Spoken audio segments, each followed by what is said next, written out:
Sunusi Lamido kana layi kaga har jama'ar yan Kano suna nan yi sun amince sun ce a barka sai kayi sun aza a misalin kakanka da yayi sun ka ce halin naku duk guda ɗaya ne to ya halin yake ya kaga sarki Sunusi malami ne gaske to fa shi Lamido malami ne haka ne tunda ya san addini har da boko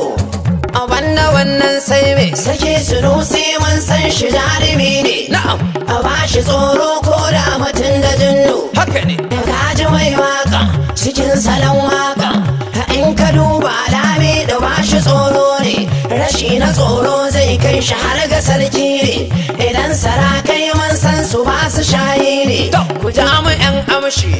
duk ta iyayi ne sarki Sunusi mun san shi shi na tsatse ne tsoron Allah a wajen shi sanan tsayayye ne a yada karmar Allah shi ma fitacce ne to kaga Lamido shi ma kamar shi ne daki yayi gadon wannan alamu ne gama tarihi ya nuna duk limamai ne tsaya sarkin waka sarki Sunusi Grand Kadi ne a tarihi a lokacin kuma sarki abin da mamaki mun gangaro fannin binciken karatu ne to kaga